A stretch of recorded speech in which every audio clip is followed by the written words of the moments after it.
Mais là, nous allons nous lever contre le prince de l'air qui fait obstacle contre le plan de Dieu dans ce pays.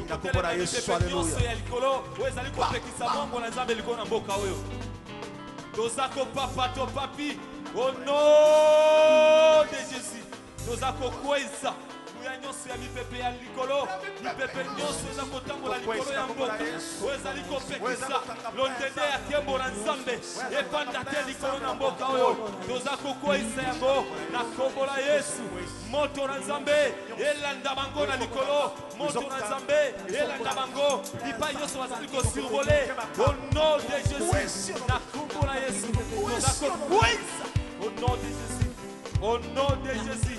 Il y a des gens qui continuent encore à croire. Il y a des gens qui continuent à croire aux ténèbres. Nous allons déclarer la fin du règne des ténèbres dans ce pays. Au nom de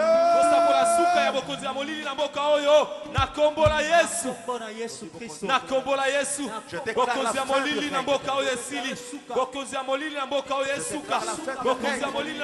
règne. Oye bibi na sena mai, oye uti na bazamba, oye uti likola bangomba, na lolenge nyonso, oye uti na libanda ya mboka, na kombola Yesu, tozako papa, tozako papa, tozako papa, tozako papa, mopangala yawe, mopangala Yesu ela na bango, mopangala Yesu kwisa yango, ebuka bandako na bango, ebuka basuku na bango, milangi na bango ebuka na, milangi na bango ebuka na. Nakombola Yesu, nakombola Yesu, nakombola Yesu, bautani na mangoto kwezi, nakombola Yesu Kristo, Alléluia. Moto, moto, moto na yo, isa moto, lokola baelia na kombo, isa moto, moto na yo, isa ya satana na mboka. Loboko mobale sala boka na loboko tomona elo lokangola mboka elongo na loboko na komona Yesu toyembi elonga elonga elonga elonga elonga elonga elonga elonga elonga elonga elonga ah kitisa moto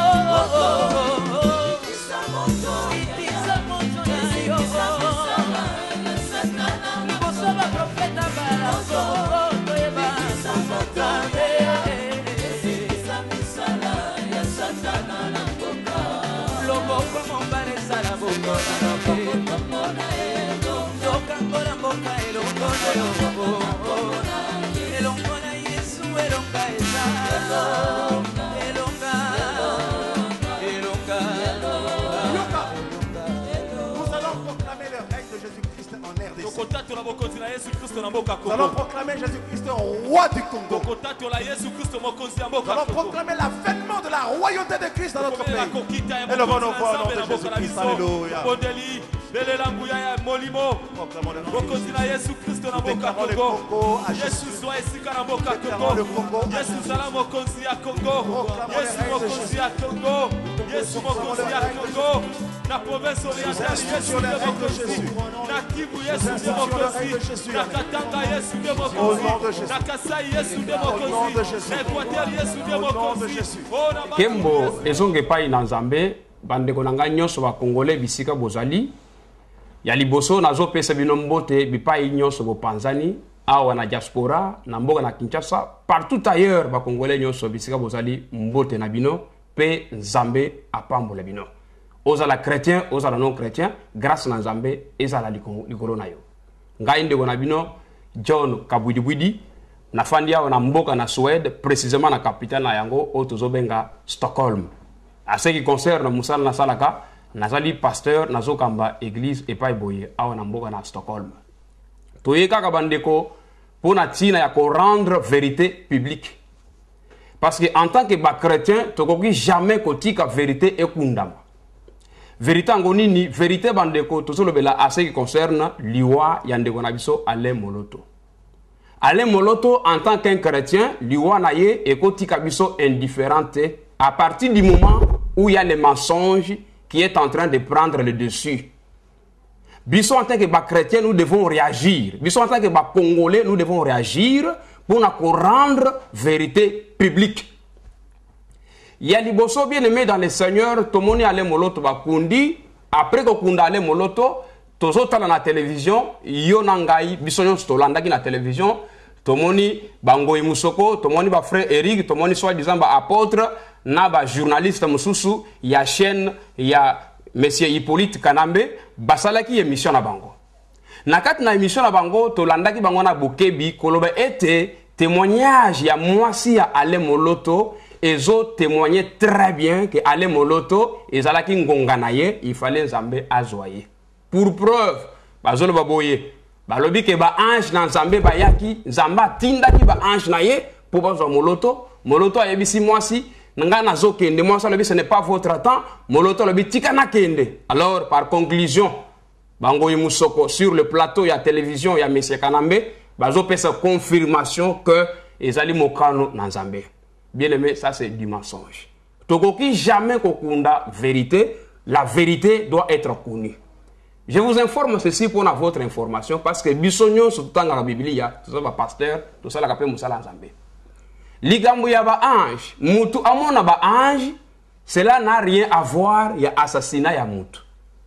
Mutu bazala ba assassiné, azala ba bomiye, ezala ba empoisonné, akomona toujours ba ange.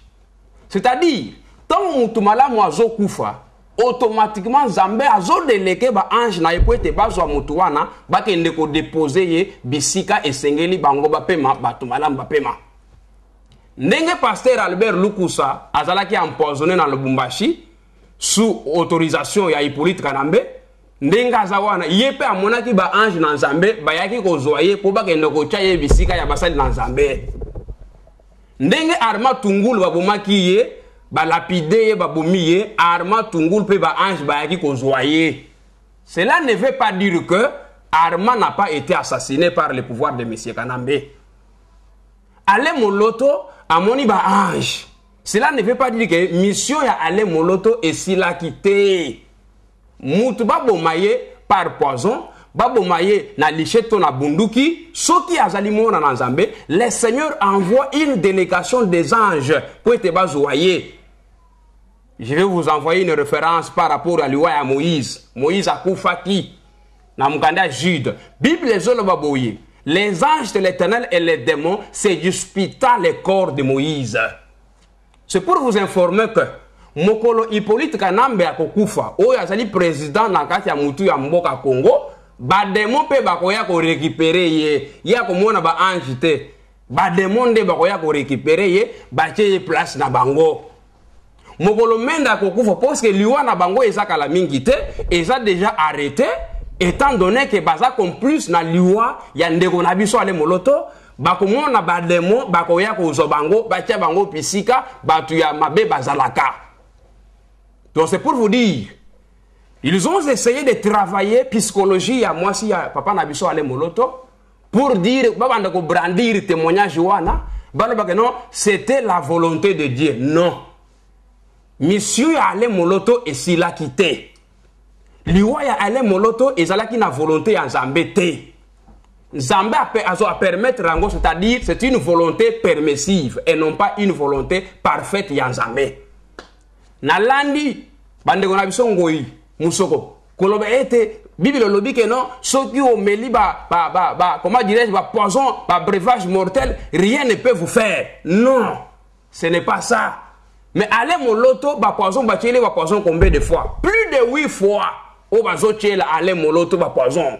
Première fois Nzamba délivré. Deuxième fois Nzamba délivré. Troisième fois Nzamba délivré. Bino ba Congolais bozaki na Congo, ba pasteur, ba yembi, bo yebi bien que Alain Moloto ba tiele ba poison. Est-ce que bo dénoncer ki yango pour na ko protéger via Moloto? Vous n'avez pas réagi. Et c'est ainsi que Nzambe a permettre à Zouamoutunaye. Et de dire que mission Moloto et Silaki, mission Moloto et Silaki te. Parce que Moloto Yemoko avait dit ceci. La barbe que j'ai laissée est une réaction. Jour ekoya oboko mona nga na fandi na bana mboka Congo na katima ndefo pour na tina délivrance à Congo. C'est-à-dire qu'Alain Moloto avait encore une grande mission à faire na katina mboka na Congo pour la délivrance à Congo. Mission na esela kite Hippolyte Kanambe par rapport ya mate Alain Moloto atindi batu partout les moyens. Ezala awa na poto, ezala na Congo, babandi ko landa Moloto, bache les poisons, ba achever. Pourquoi? Parce que c'est un élément gênant à s'attaquer à l'occultisme. Parce que c'est un occultiste de niveau. Bamende, Babochab, tous ces gens-là sont des occultistes. Mais étant donné que le message à Moloto, ils ont frappé Bango, ils que non, ici nous sommes en danger. Moto et Kopela, pouvoir n'abisso et là. Qu'est-ce que nous devons faire? Nous devons tuer Moloto. Bien-aimés dans les seigneurs, ezali pasi na mawa na landi Lambert Mende bino na ngato landi Mende azo leka na chaîne à télévision magambo ko sa na mboka eza ebele bakere eza na est azo ko kolobela ngote situation ya illégalité na kati na mboka ezali azo ko koloba ngote mais il passe à la télé pour na koloba que non donc Alain Moloto a koufi ce qu'on appelle mort naturelle abeli boye bisabiso maladie Alain Moloto abela kinini abelaki diarrhée, abelaki malaria, abelaki amibe, maladie nini botanga okombote ke Alain Moloto abelaki maladie songolo, abeli maladie pakala. Et Mende se permet de dire que Moloto a confié une mort naturelle. Mais bande ko tokolanda d'abord ba tolanda ba image. Tokomona na kati na ba image ndeko na biso frère Blaise. Oyo azali vraiment coordinateur adjoint ya Gaël. Il est passé à la télé. Alors que frère Moloto a été empoisonné plus de 7 fois. Donc, preuve nini Mende Azoloba. Mende Azoloba preuve nini pour un empoisonnement et aller Moloto. Pourquoi pas qu'on respecte le peuple congolais? Na agi ozali. En tant qu'un papa, tu te permets à kolega na TV ko pesa ba propos ya ndenge wana. Mais ndego Blaise alekaki, alobaki que plus de 7 fois. Et puis il a donné même des précisions. Que le dernier empoisonnement est le 28 avril. En général, parlez-nous un peu des circonstances de sa mort. Ça n'est un secret pour personne. D'ailleurs, un de ses frères qui a parlé d'un empoisonnement. Vous confirmez cela? Est-ce qu'il y a eu déjà des examens médicaux qui ont été faits à ce sujet? En fait, c'est vrai, il a été empoisonné. Ça nous fait très mal, des rumeurs qui courent par-ci, par-là. En fait, il a été empoisonné plusieurs reprises, donc c'était plus de 7 fois même. Et pour la dernière fois, il a été empoisonné, c'était le 28 avril, lors de la journée qu'on a toujours l'habitude d'organiser Eden, chaque dernier dimanche du mois. C'était le dernier empoisonnement. Mais vous donnez la date avec précision. Vous avez quelle assurance qu'il était empoisonné ces jours-là? Vous avez vu la personne qui l'a empoisonné? Bon, en fait, on ne peut pas quand même le dire ici, mais en fait, ce jour-là, il a quand même suspecté les gens. C'était ce jour-là même qu'il a pressenti qu'il y a eu quelqu'un qui l'avait empoisonné. C'est juste après cela, et son médecin avait contacté, on avait constaté qu'il y avait encore une dose de poison qui s'est augmentée ce jour-là. Mais Ndego Blaise Alekaki, Alobaki, plus de 7 fois. Et puis il a donné même des précisions que le dernier empoisonnement est le 28 avril. Jour il y a intervention, il y a Eden, à Pessi. Et j'avais bien suivi même journaliste. Il est passé autre. À Monique, ça chauffe ici. À Balousi, page, à quel côté Moussous. Et le frère avait donné des précisions. Bokei Sikoyo, Boyebisi frère, taisez-vous, ne parle pas. Quand le journaliste a posé frère Blaise, que non, est-ce que vous avez Blaise a l'obéi. Blaise a l'obéi que non, ça ne vaut pas la peine de le dire ici. C'est-à-dire, la vérité est bien connue.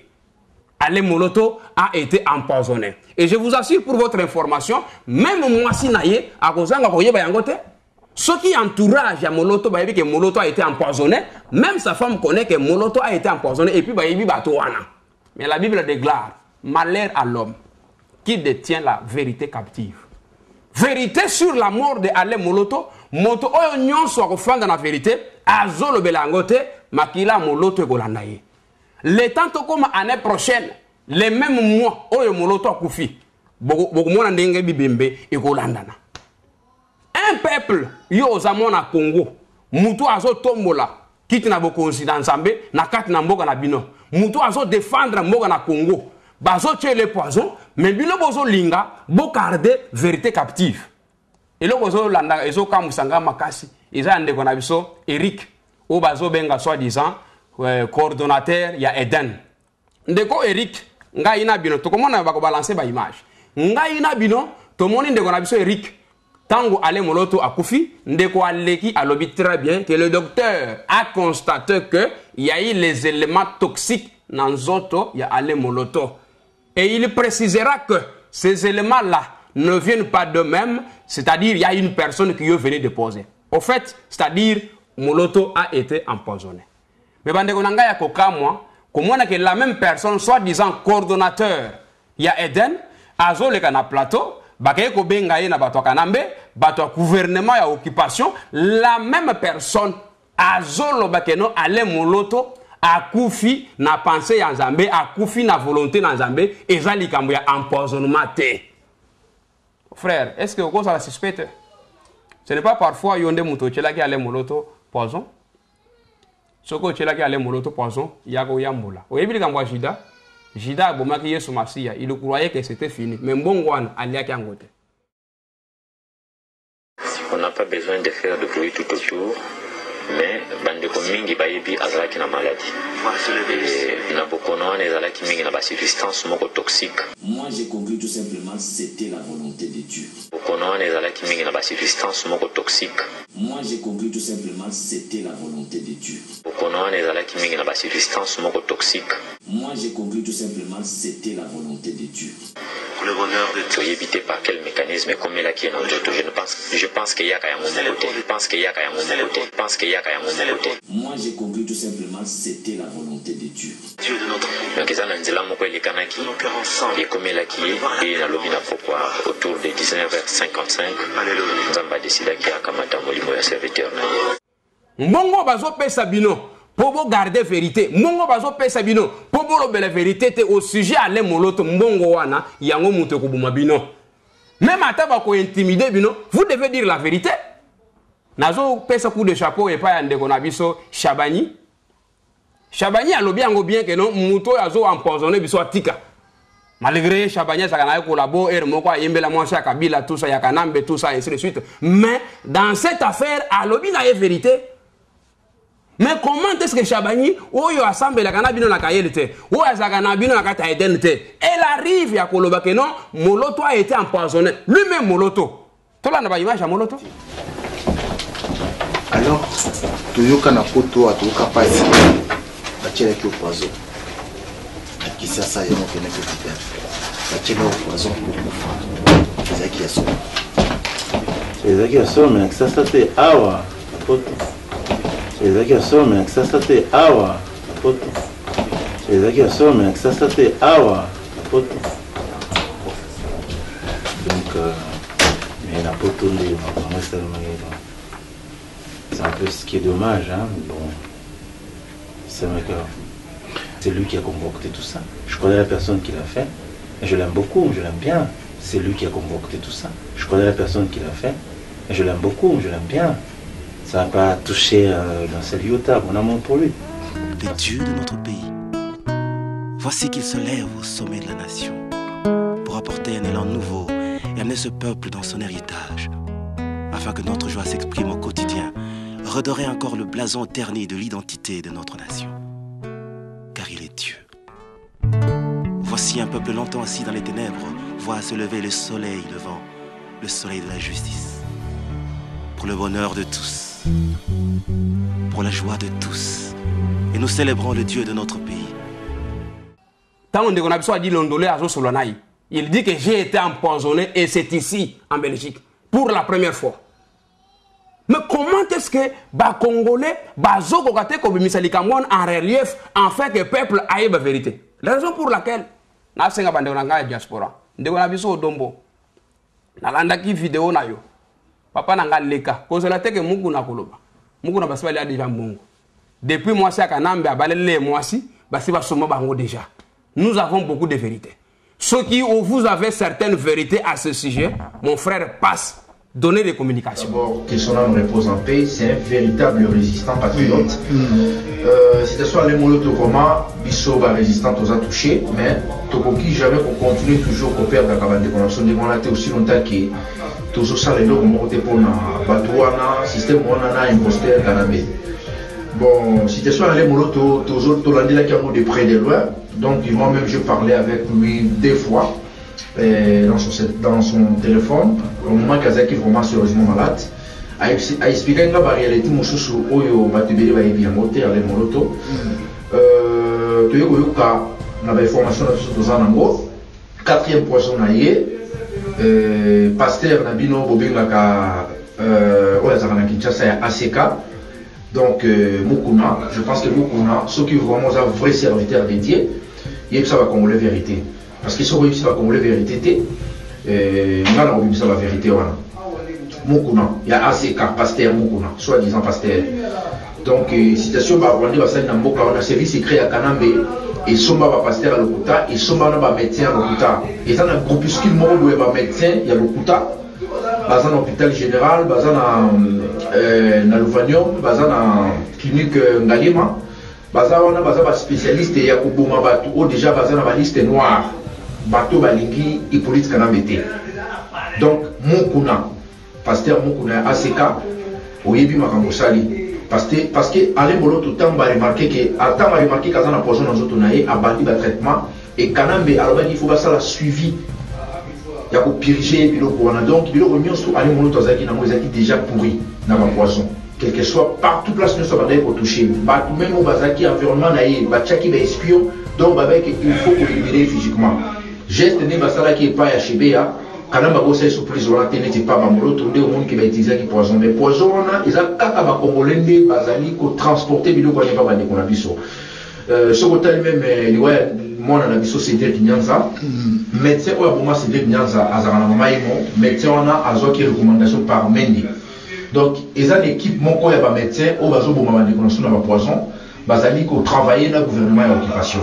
Donc c'est ça vraiment qui est toujours ça pour changer le système et surtout pouvoir avoir une posture où il va dire pour parce que le peuple congolais vraiment a la souffrance. C'est ça qui nous sommes les mots qui sont même représentés encore.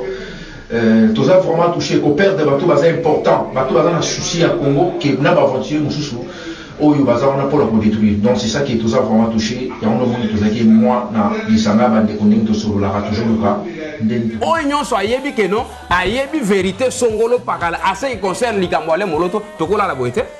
Comment est-ce que ba congolais ba bomi mutu oh c'est la volonté de Dieu. Ba bomi mutu oh tanaye ko tete bible lobi que mutu a ko vivre environ 120 ans. Vivre. Et puis la Bible déclare la vie longue est une bénédiction de la part de l'Éternel. Les autres monde qui passaient à l'Albert Lokusa, Bakbomiye, na Lubumbashi. Bino Bomesana, na théorie, Yakoloba était Dieu a des réserves. Moloto a koufi Bozalo, oh Dieu a des réserves. A Kobimisa Batomusus, Nzamba Kobimisa Batomusus. À partir du moment où allait Moloto a koufi naïe. Mais je vous pose la question, Bino Motobozo la Nangaï. Avec beaucoup d'attention. Depuis que pasteur Albert Lokosa de Lubumbashi a kufa, nakatanga kuna pasteur nani mususu oyo abima ya niveau wana. Nakatanga kuna pasteur nani mususu asi abima oyo azo défendre nation parce que depuis que Lokosa est mort, bozomona teka nakatanga ekufa. Pourquoi Nzamba a télémisi mutu mususu te alobela bongo? Non non. Toko tika nakata la jetete bateau Nzamba zo pesa biso pour pas défendre mboka na biso pouvoir et occupation à monsieur Hippolyte Kanambe bazo bango et tout que c'est la volonté de Dieu. Posez-vous des questions. Albert Lugos akufi et sa volonté Nzambe Koutino yewana bakangi déjà ceux qui 7 ans de prison volonté Nzambe hein c'est que Koutino a c'est ça qui mission na il fallait pas kangaye 7 ans de prison volonté Nzambe allez moloto babomiye volonté na Zambé. C'est que à celle-ci mission là. Congolais, nous partons jusqu'où? Nous partons jusqu'où? C'est pourquoi quelque part bandeko balobaka que Bible et baby ça m'a gambouébélé. C'est comme si Bazan a raison. Pourquoi? Parce que tout le monde va pasteur. Ba pasteur Mukuna. Tout le monde va pasteur Lokola Walo. Tout le monde va pasteur Lokola Bakangense. Mais ils sont là. Qu'est-ce qu'ils font par rapport à la nation? Mais Moloto n'est pas un apôtre. Moloto n'est pas un pasteur. Mais il a défendu la nation avec des vérités bibliques, avec des versets bibliques. Moloto dit que l'État l'État il faut attendre là na église parce que l'église a kangami peuple. Message à bongo muku na côté yango. Muku na côté message à ndengwa. Parce que voici va foutre là que tout ça intercontinental pour ça le mariage na tout ça et pas à soi-disant première dame na bino au bolobaka aller la kana peuple. Moloto kufia ke aller likuna. Aller li bomona ki aller likuna. C'est triste. Pour la commande que nous na kati na Congo ba pasteur ba tonda ebele ngai na za pasteur za ba pesinga don ya ba délivrance ya ba cas difficile. Ah, ba pesi ba cas difficile. Mais si ko yo cas difficile to sakena ya moloto ba cheli ya poison. Pourquoi yo kenda ko sala délivrance wana te? Pourquoi délivrance wana eyete pour na tina ya imposteur? Ou afanya na kati ya mutu ya mboka na biso Congo Hippolyte Kanambe. Pourquoi délivrance wana eyete? Pourquoi délivrance soit été? Ça, c'est une question qu'il faut se poser. Donc, Moussa, il y a une polémique. Binana ba onésime, ozi onésime, allez, nakat na bolok. Là, vous passez dans les médias, bozo sala ba commentaire. Mais un homme de Dieu, na niveau ya aller moloto akoufi, aucun pasteur, tout le monde na bangalas, bazo s'apprêtait très bien pour na okende ko solana moi ça aller moloto, aya ko sala un témoignage public. Un témoignage déjà apprêté pour être peuple basé donc apaisé. Nous savons tout ça. Qui trompe qui? Tout ça va mikolo. C'est pourquoi je demande aux serviteurs, aux pasteurs, même na poto, aux pasteurs même en Afrique, nous devons nous révolter. Mboka Congo et Zamboka na biso. Moloto zoko fait la pona tina ya côté ya en fait que Congo ici kola. Est-ce que Moloto allait être un président de la République? Moloto. Est-ce qu'il allait être un premier ministre? Si aujourd'hui azotika bananaye, azotika moisinaye, donc précipitamment azokende, empoisonné par le pouvoir de M. Hippolyte Kanambe, ou bien Mozobenga Joseph Kabila. Pourquoi les pasteurs ne veulent pas réagir? Tout le monde va pasteur Moukoun, Moussa plutôt, Bamutombo, Moussa le Tikaliga Yakeno, et Tobiso va délivrance, comme ça va toi Makorodo, comme ça va toi Miselekete. C'est ça ce que vous faites dans le Congo. Zizani dans le Congo. Mais allez, Moloto Akoufi, qu'est-ce que vous avez fait? Quelle est votre déclaration? C'est-à-dire, vous êtes maintenant dans une impossibilité. Bozo kokate koyebi ce peuple en Zambé, volonté en Zambé, pena likambondenge allez Moloto Akoufeli. Laissez-moi vous dire, Makila allez Moloto, ezokanga très fort. Mutu nyonso oyo akoti na kati ya likopa, yakoboma allez Moloto. Na oyo ayebi vérité ya bombi yango. Na oya lembongo nyonso bazana kamo nzamba ko juger bien. Et laissez-moi vous dire que fin na bino ezapele ale moloto alobi que non tolata kanda e santo nazolo ba awa na lati kanda e santo toko papa ya ko papa toko kata ya ko kata to moni ba occultiste nyonso na matanga ale moloto ba kengwa dondo baye bango emulunda baye misu piaka piaka piaka akanisi bazo beta ye na sima afandi na kiti misu piaka piaka donc place azalaki wana azalaki vraiment na kimiate. Mais c'était le moment où le peuple congolais va se révolter ko sala eloko moko makasi tomoni ba boshab tomoni ba matete en pogno tomoni oyo afandi na parlement kuna tout ça, comment il s'appelle encore tout ça donc Minak baye tous les occultistes baye pour pas confirmer et pas à Kanambe que non, oui, effectivement, Moutouana tout la ici. Mais vous êtes maudits. Vous êtes maudits. Peuple congolais, nous devons nous réveiller. Na est batunyo so basili, ezaka volonté en Zambé. Souffrance na kati na mboka Congo, ezaka volonté en Zambé. Imposteur afani na mutu ya mboka, ezaka volonté en Zambé. Tozo kende wapi na ba Bible. Pourquoi nous prêchons Batuloko ba Néhémie? Pourquoi nous prêchons Batuloko ba Jean-Baptiste? Ce sont les gens qui ont parlé, qui ont prêché la vérité. Pourquoi nous prêchons, par exemple, Michel? Ils ont déclaré la vérité. Pourquoi nous voulons falsifier la vérité? À partir du moment où la vérité est bannie. Le lot moloto zokouf. Nani akopesa biso adoration le kola moloto. Totikalika na batalago na batalako. Ngoyi musoko yewana. Azo se permettre koleka na TV. Alors que moloto tanaye kokaki. Il n'est pas question de poison. Ce qui n'a le but que poison nous remettre en cause puissance dans Zambé. Yebisangai poison batela ki donc pasteur Albert Lukusa. Donc c'est que Zambé est puissante. Tete Zamba talak. Alors que non, ça la choix. Moutounion sont opposés à Zamba zotalam. Mais à Gosambisa yo. Vous croyez que tant que moloto akufi, yo kotika la siko leader na Congo na ba musique. Yebisanga nzembo yo yemba oye koko kana na nzembo ale moloto ata moko na balbumu hayo.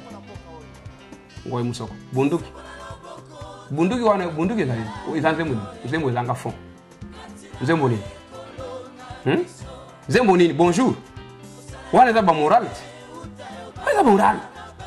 bien mais to perdre mutu et na batu mususu caractéristique na bango baza batu moko particulier soko bo perdre ici et c'est justement ça. Moloto ce n'est pas toujours une dimension spirituelle, il faut voir aussi une dimension intellectuelle.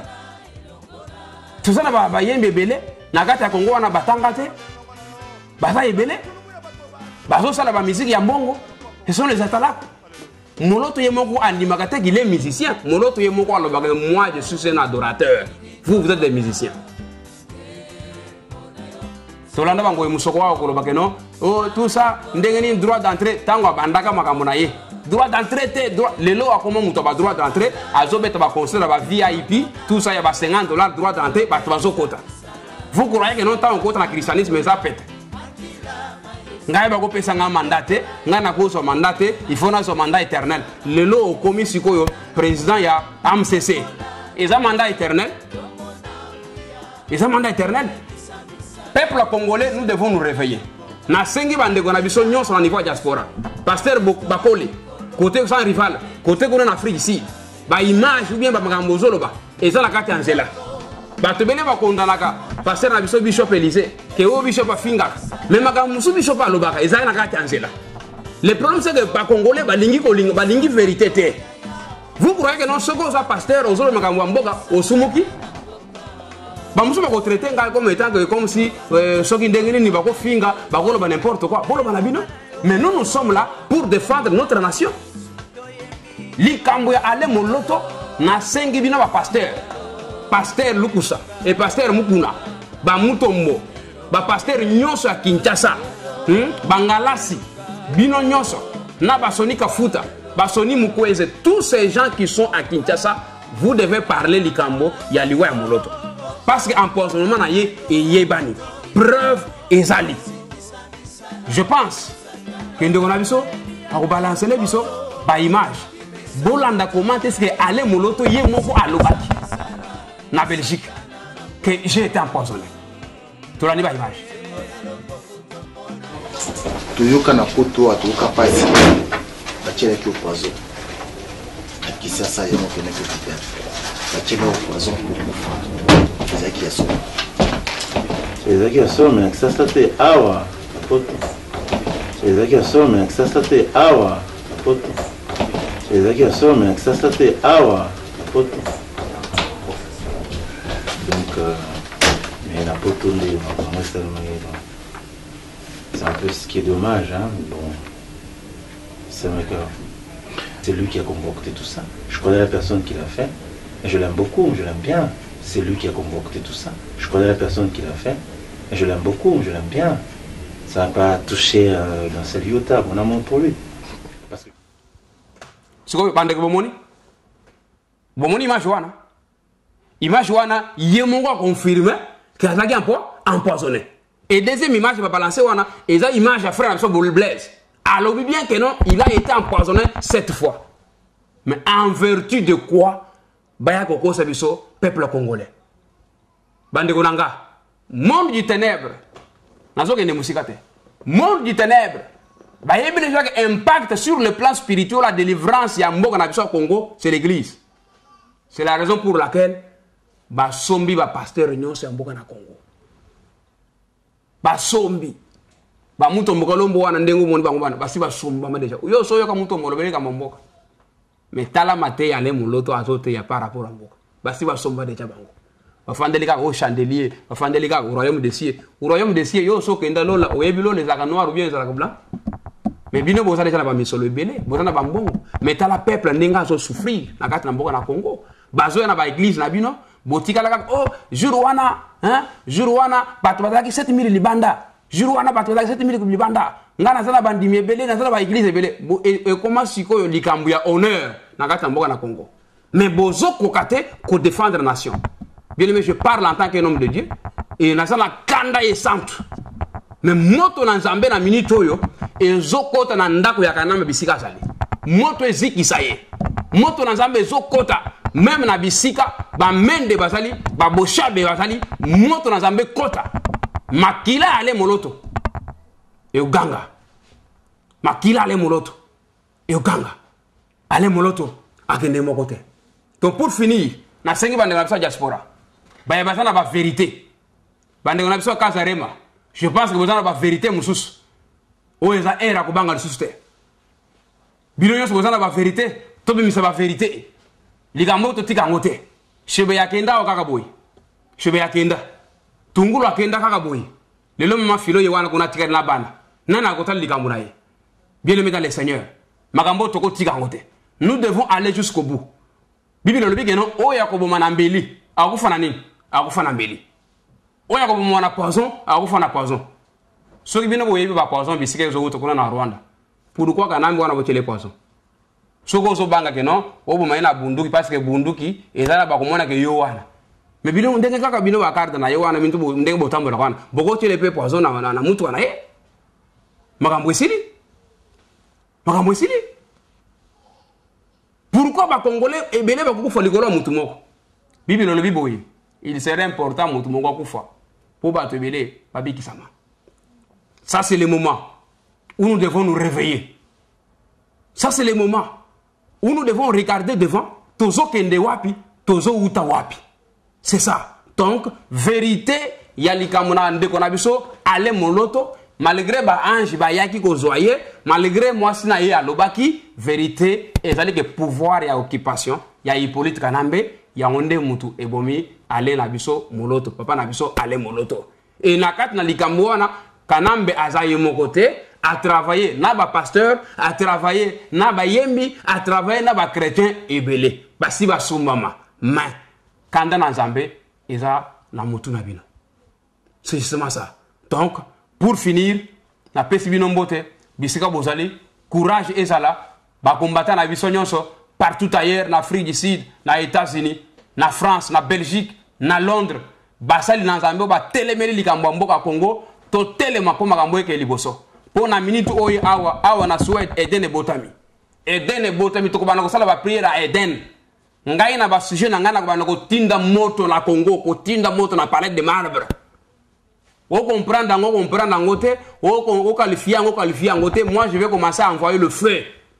Ça c'est la vision qui allait moloto atike libiso albi que to tinda moto to papa ya ko papa bisika ba occultiste nyonso basali bisika ba nyonso demo basali ba to bazo détruire mboka basali to ko tinda moto awa na souhaite na minute oyo awa Eden ebotami to ko banda ba prière pour na tina mboka na Congo bisika bozali botelema bendele telema.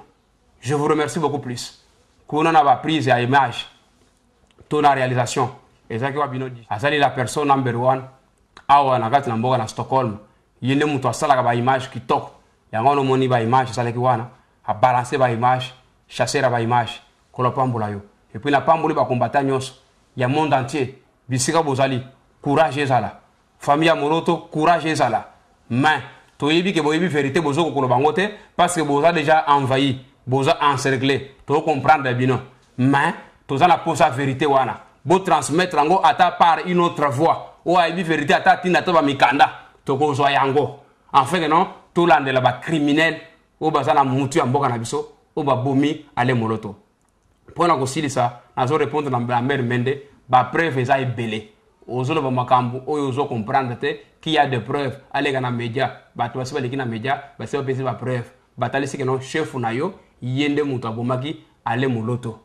et puis eza pe soni Pour nous comprendre mutu lokola ba Lambert Mende, lokola ba Boshab, dirigé par un taximan. Les autres des fois, il y a un kima kima. Agende pas Bomabe, agende pas Bomabe, azangi kutu chauffeur. Azasi ko na chauffeur te. Chauffeur na yewana kima ye, akei siko na gat na Congo pour diriger ba Boshab des grands professeurs des universités. C'est une vraiment honte. Mais vous devez savoir que Souka Nabino est comme peine. Année prochaine, il y a aussi la tête. Makila ale moloto et ko ganga kanambe doit partir. Bisika Bozali, Kola Pambola Bino, Isawa Bino, Pasteur John Kabudi Budi. Tumona Mungofi. Que la grâce de Dieu repose sur vous. Tokutani na tranche musus pour certaines informations. Que le Seigneur vous bénisse. Avant de continuer, j'aimerais manifester tous mes sentiments de compassion et d'affection à la famille d'Alain Moloto, à la famille de Christian Vwanda, à la famille de Marthe Boulaye, au groupe Gaël. Ça, c'est des informations que j'ai eues et qui datent de 2010. Donc, pour la plupart des femmes, mais ceux qui sont fans de Gaël, est-ce que vous saviez, mes frères et sœurs, que en 2010, le groupe a échappé à un accident de circulation. Et avant cela, même en 2009, il y a eu également un accident de circulation. Donc, voilà la page que je vous donne là, qui vous montre vraiment, voilà, vous pouvez lire, c'est le magazine digital sur internet, Digital Congo.net, et vous pouvez voir. Donc, il s'agit de Congo Kinshasa, de la RDC. Donc voilà, depuis quelques... Et ça, ça a été écrit le 10 juin 2010. Et qu'est-ce qu'il est dit ici? Donc, depuis quelques années, le destin d'Alain Moloto semble en effet jouer au chat et à la souris avec la mort. Dieu ne s'amuserait-il pas à se servir de la vie de cet artiste pour rappeler que ses promesses sont toujours d'actualité? En tout cas, l'intéressé avait déjà eu la vie sauve après un empoisonnement. Donc voilà cet article qui est écrit en 2010 qui parle d'un empoisonnement. Et ça continue en disant que le groupe de musique chrétienne Gaël, groupe adorant l'Éternel d'Alain Moloto, a failli être décimé par un accident, un grave accident de circulation, excès de vitesse, perte de contrôle ou problème technique. Là nous sommes en juin 2010. Nous sommes en 2010. Nous sommes en 2010. Donc voilà, et ça continue en disant les circonstances de cet accident ne nous ont pas été précisées par le SMS qu'Alain Moloto m'a adressé depuis Kinshasa, voilà, mardi 8 juin. Encore sur le choc, il n'a pas été explicite, d'autant plus qu'il n'était pas dans le véhicule accidenté. Salut Michel, les musiciens de Gaël ont fait un grave accident sur la route de Matadi, donc ça c'est le SM. Ils revenaient d'une prestation d'une église de la place. Et voilà les choses. Tout ce que je peux vous dire, c'est que de telles choses sont hors de la volonté de Dieu.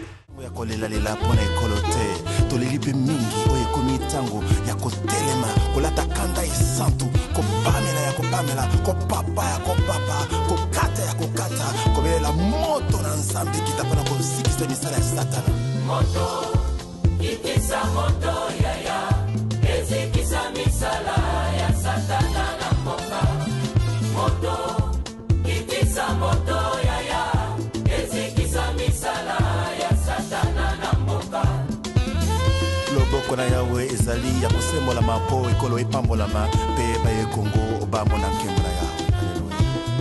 Sembola loboko tomona nguya na yoe katina ekolo na biso osala ya minene utayo banda na bato mokongisi nini bona mboka tomeli na pasi ya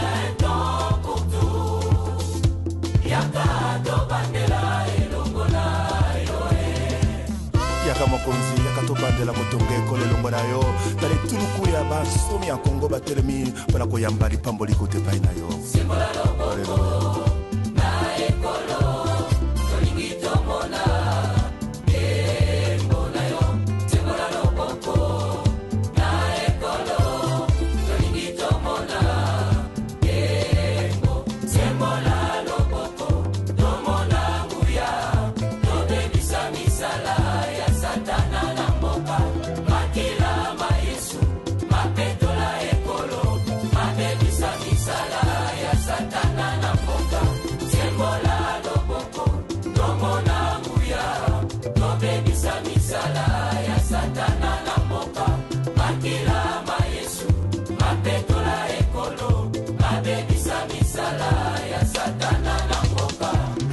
Moto, kikisa moto.